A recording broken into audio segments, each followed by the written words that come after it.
The Chinese geophysical scientific research vessel Shiyan-6 made regional headlines after India expressed concern over the movements of the vessel on its journey to Sri Lanka. India raised its concerns at the highest diplomatic level as well. However, the Chinese geophysical scientific research vessel Shiyan-6 docked at the port of Colombo on the 25th of October as planned. The Shiyan-6 is berthed at the South Asia Gateway terminals of the port of Colombo. Commissioned in 2020, the Shiyan-6 is registered with the International Maritime Organization registration as a research vessel. It is 90.6 meters in length and is 17 meters wide. The Shiyan-6 is equipped with the latest and modern technology that can monitor the ocean bed, and it also comprises laboratories to test the samples obtained from the ocean floor. Weighing 260 tons, the Shiyan-6 can accommodate 60 people. Shiyan-6 is 90.6 meters and 17 meters wide. It has a depth of 8 meters, a gross of tonnage of 3,999 and a low draft depth of 5.5 meters. Shiyan-6 can carry a maximum weight of 260 tons of research equipment.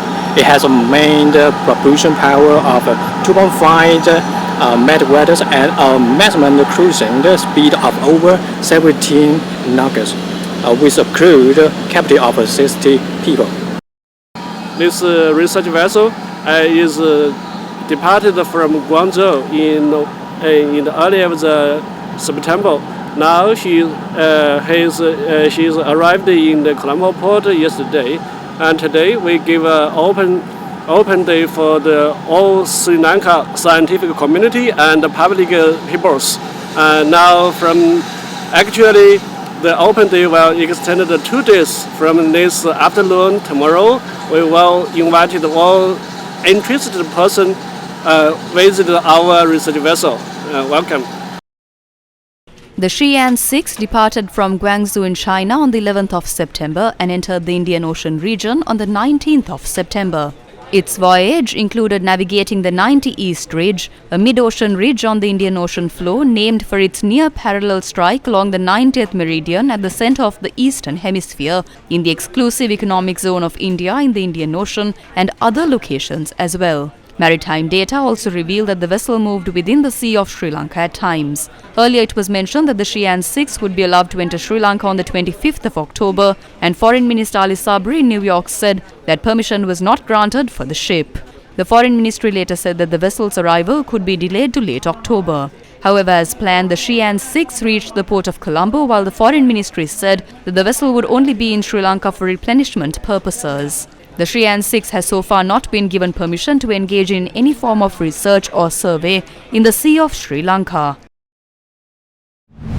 India's Hindustan Times says that China is using this dual-purpose vessel, the Shiyan-6, not only for maritime survey but also seabed survey for future operations of the Chinese Navy in the Indian Ocean. I'm joined by Shishir Gupta, Executive Editor, Hindustan Times. Shishir, what does China have to research so much in the Indian Ocean and especially near the Indian borders? Aditi, China actually for at least the past 1 decade has been exploring the Indian Ocean as part of its strategy to expand its sea legs all over the Indo-Pacific.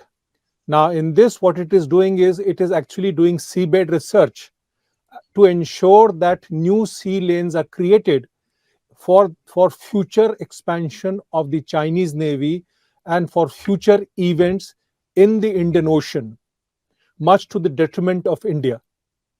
As far as Shiyan-6 is concerned, India had raised objections on the Shiyan-6 being allowed to dock at Colombo. The ostensible purpose for Shiyan-6 is that it is going to conduct a maritime survey in the Sri Lankan EEZ with the Sri Lankan Maritime Agency NARA. But the fact is that China is using these vessels, which are dual-purpose vessels. They essentially not only do maritime survey, they also do seabed survey for future operations of the Chinese Navy in the Indian Ocean. End quote. The report added that Sri Lanka owes some $7 billion to China and the debt-ridden country has given up its Hambantota port to China as part of the debt equity swap agreement.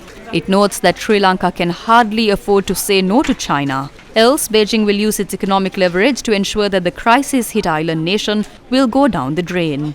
The report goes on to say that when Sri Lankan President Ranil Wickremesinghe came to India in July, Prime Minister Narendra Modi clearly told him that Sri Lanka has to take care of India's strategic interests and security concerns. It added that for India it is a matter of serious concerns because China has a string of ports where it is actually expanding its naval footprint in the Indian Ocean. Be it the Riam Naval Base in Cambodia, Kyak Pyu Seaport in Myanmar, Coco Island infrastructure development in the Bay of Bengal, Hambantota in Sri Lanka, Gwadar in Pakistan, Jask in Iran, Port Khalifa in UAE, Djibouti, China is all over the place. The Hindustan Times says that it is concerning because it harms the Indian security interests. In future, China can use these ports for sea and access denial. Last year, Yuanwang 5, a ballistic missile tracker, docked at Hambantota.